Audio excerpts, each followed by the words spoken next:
क्योंकि मज़हब कोई भी हो, आप कुरान की बात करें, गीता की बात करें, या आप गुरु ग्रंथ साहब की बात करें, या बाइबल की बात करें, तो जो मज़हब है वो एक डिसिप्लिन है। आपने देखा होगा कि हमारे में जैसे मुस्लिम समाज में सुबह उठ के आपको टाइम पे उठना है, नमाज़ पढ़नी है, ठीक है, 5 टाइम आप डिसिप्लिन हैं कि आपने ये 5 टाइम ये एक्टिविटी परफॉर्म करनी है, और आपने दुनिया को छोड़ के किसी सुपर नेचुरल पावर के साथ अपने आप को कनेक्ट करना है। उसी तरह से आप हिंदू मज़हब देख लें, उसी तरह से आप क्रिश्चियनिटी को देख लें, उसी तरह आप सिख मज़हब को देख लें।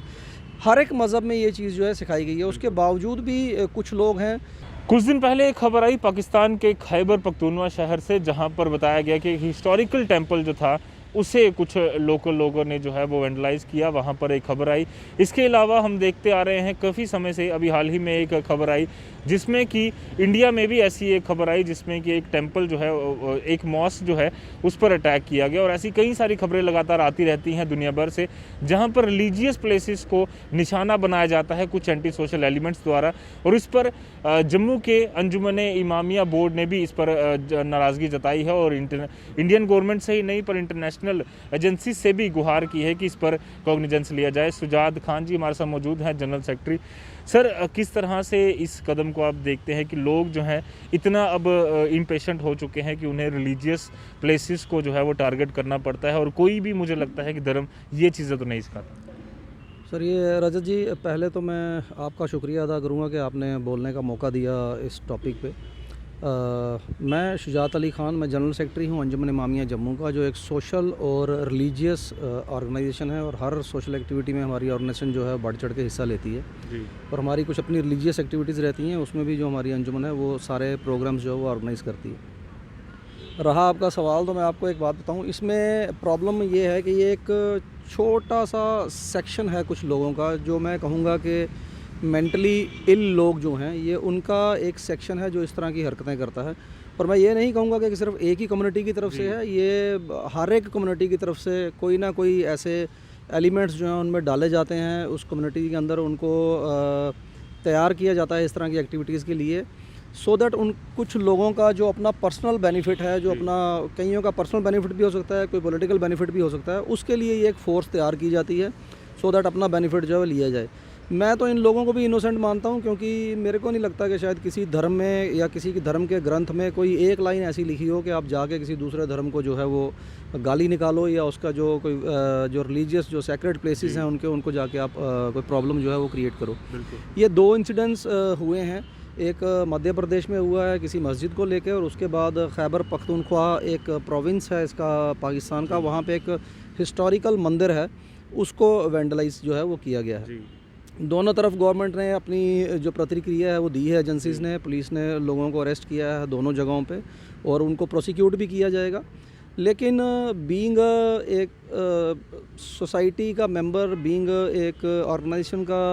जनरल सेक्रेटरी, और एक मेरे ख्याल से जो मैक्सिमम लोग हैं, मैक्सिमम अगर आप परसेंटेज निकालोगे, हर एक का यही व्यू है कि इस तरह की एक्टिविटीज़ जो हैं वो हमारी जो एक बड़ी शांत ज़िंदगी जो चल रही होती है उसमें उथल पुथल जो है वो मचा देती है। और इसमें होता ये है कि जो करने वाले लोग होते हैं उनको कुछ भी नहीं होता, और जो शरीफ आदमी होता है, जिसको पता ही नहीं होता कि कुछ ऐसा हुआ है, वो इस चक्कर में जो है वो फंस जाता है। तो हम तो यही अपील करेंगे गवर्नमेंट से, सेंट्रल गवर्नमेंट से, कि ये जो रिलीजियस प्लेसेस वाला जो ये मसला है, इसका कोई एक इंटरनेशनल लॉ ऐसा डिवाइस किया जाए ताकि जहाँ कहीं पर भी माइनॉरिटीज़ हैं, उनके जो वर्शिप प्लेसेस हैं और जो वर्शिप फेथ है उनका, एटलीस्ट उसको सिक्योर किया जाए, क्योंकि हर एक को राइट है अपने मज़हब को अपनाने का और अपने मज़हब के तरीके से चलने का।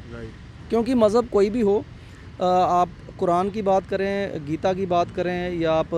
गुरु ग्रंथ साहब की बात करें, या बाइबल की बात करें, तो जो मज़हब है वो एक डिसिप्लिन है। आपने देखा होगा कि हमारे में जैसे मुस्लिम समाज में सुबह उठ के आपको टाइम पे उठना है, नमाज़ पढ़नी है, ठीक है, 5 टाइम आप डिसिप्लिन हैं कि आपने ये 5 टाइम ये एक्टिविटी परफॉर्म करनी है, और आपने दुनिया को छोड़ के किसी सुपर नेचुरल पावर के साथ अपने आप को कनेक्ट करना है। उसी तरह से आप हिंदू मज़हब देख लें, उसी तरह से आप क्रिश्चियनिटी को देख लें, उसी तरह आप सिख मज़हब को देख लें।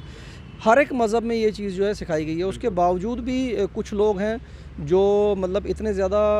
एजुकेटेड नहीं है, एजुकेशन मतलब जो रिलीजियस एजुकेशन है वो इतनी ज़्यादा नहीं है, सिर्फ वो लोगों की सुनी सुनाई बातों में आकर इस तरह की हरकतें कर देते हैं। और अल्टीमेटली क्या होता है कि जो लोग जो हैं, जो भाईचारा चाहते हैं, प्यार चाहते हैं, वो इसमें इन्वॉल्व हो जाते हैं, और हमारा भाईचारा और प्यार जो है वो ख़त्म हो जाता है। मेरा आपके माध्यम से यही अपील रहेगी कि ऐसा कोई भी इंसिडेंस होता है तो हम कोशिश करें कि सोशल मीडिया पे लोग जो भद्दे कमेंट करते हैं कोशिश करें कि उसको हम रिस्ट्रिक्ट करें, और अगर कोई ऐसी बात होती है तो हम उसको कंडेम करें, चाहे हम किसी भी कम्युनिटी से हों, सो दैट एक प्यार भरा माहौल जो है वो पूरी कंट्री में बना रहे। क्योंकि इंडिया जो है that is a composite culture. यहाँ पे हर 25 किलोमीटर 30 किलोमीटर का आपका कल्चर, रिलीजन, इवन मेरा जो रिलीजन है उसमें भी चेंज आ जाती है। आप देखेंगे जम्मू का जो मुस्लिम कल्चर हमारा वो डिफरेंट है, कश्मीर में कल्चर हमारा थोड़ा सा डिफरेंट है। कल्चर की बात कर रहा हूँ, रिलीजन चेंज नहीं होता लेकिन कल्चर जो है वो चेंज हो जाता है। तो ये कंपोजिट कल्चर है, बहुत बड़ी फैमिली है, और इतनी बड़ी फैमिली में अगर कोई एक या दो इक्का दुक्का ऐसे आदमी हैं जो कोशिश करते हैं कि पूरी फैमिली को ख़राब करने की, तो मैं ये उनको एक मैसेज यहाँ से क्लियर देना चाहता हूँ कि उनकी ये एक्टिविटी कभी भी सक्सेसफुल नहीं होगी। और कम से कम हमारे को इस बेस पे डिवाइड करना जो है वो बहुत डिफ़िकल्ट है। तो मेरी यही अपील रहेगी गवर्नमेंट से भी, और गवर्नमेंट की जितनी भी एजेंसीज़ जो इसके लिए काम करती हैं, और प्लस हमारे जो अपने रिलीजियस ऑर्गेनाइजेशंस हैं, कि कभी भी कोई ऐसा इंसिडेंस हो उसको फेसबुक पे या कोई भी सोशल मीडिया प्लेटफॉर्म जो हैं उनके ऊपर इतना ज़्यादा फ्लेयर अप करके ना दिखाएं ताकि हमारा जो माहौल है वो ख़राब हो सके। हम ऑलरेडी बड़ी बुरी कंडीशन से जो निकल रहे हैं। एक चीज़ हमने देखी है, कई बार ऐसे जो इंसिडेंट्स होते हैं किसी भी रिलीजन को लेकर हों, कुछ पॉलिटिकल पार्टीज जो हैं या कुछ जो एंटी सोशल एलिमेंट जो चाहते हैं कि ज़्यादा मैस्कर क्रिएट हो, ज़्यादा लोगों में ये बात फैले, आग की तरह जो है वो फैले, और अपने जो उनके प्रोपेगेंडा है, जो एजेंडे हैं वो पूरे अपने कर पाएँ। क्या ऐसा भी कोई कानून हमारे देश में या पूरे इंटरनेशनली बन सकता है कि जिसमें पॉलिटिकल पार्टीज़ को ये रिस्ट्रिक्ट किया जाए कि आप इस पर कुछ अगर गलत कमेंट करते हैं तो उन पर भी कार्रवाई की जाए? क्योंकि कंडेम करना एक अलग चीज़ है, पर उसको लेकर पॉलिटिक्स करना और उसको लेकर फिर आपने अपने प्रोपेगेंडे, अपने उल्लू सीधे करने, वो कहीं ना कहीं गलत हो जाता है। बिल्कुल सही कहा रजत जी आपने। मैंने इसीलिए कहा, मैं गवर्नमेंट से हम अपील करते हैं एज ए मास, पर्टिकुलरली अपनी कम्युनिटी की तरफ से और इन जनरल सोसाइटी की तरफ से, कि रिस्पेक्टिव स्टेट्स में जो गवर्नमेंट्स हैं और जो हमारी सेंट्रल गवर्नमेंट है उनको इस चीज़ का कॉग्निजेंस जो है वो लेना चाहिए कि कोई भी जो रिलीजियस प्लेस है, जहाँ पर भी आपको लगता है कि पर्टिकुलर एरिया में किसी माइनॉरिटी का कोई रिलीजियस प्लेस है, वो सेफ़ होना चाहिए, उसकी प्रॉपर सिक्योरिटी होनी चाहिए, और नो डाउट एक लॉ होना चाहिए कि जो भी ऐसी एक्टिविटी में पाया जाता है उसको सख्त से सख्त सज़ा जो है दी जाए। एक या दो आदमियों को अगर इस तरह से हम सज़ा देंगे कल्प्रिट्स को, तो मेरे ख्याल से आने वाले टाइम में हमारा भाईचारा जो है वो बड़ा उभर के बाहर आएगा, और हमारे को मतलब एक अच्छा एनवायरनमेंट जो हम अपनी फ्यूचर जनरेशन को दे सकते हैं। जी, धन्यवाद सुजात। थैंक यू सर, शुक्रिया। तो जिस तरह से ये मैसेज सुजात जी ने दिया है, साफ तौर पर क्लियर है कि रिलीजन कोई भी हो आपको यही सिखाता है कि दूसरे की रिस्पेक्ट करना, दूसरे रिलीजन की इज़्ज़त करना, और यही करते रहेंगे हम। और इसके लिए अगर एक इंटरनेशनल लॉ भी बन जाए तो ये भी काफ़ी ज़्यादा एक पॉजिटिव स्टेप होगा कि जम्मू एंड कश्मीर हो या देश का कोई भी हिस्सा हो, दुनिया कोई भी हिस्सा हो, वहाँ पर हर एक व्यक्ति जो है अपना रिलीजन जो भी उसका है उसको वो अच्छे से प्रैक्टिस भी कर पाए, और उसे कभी भी ये खतरा ना हो कि अगर मैं इस देश में, इस एरिया में मिनॉरिटी हूँ तो मुझे किसी प्रकार का यहाँ के लोगों से खतरा है। कैमरामैन कमल सिंह के साथ Ajat Vora, the news now, Jammu.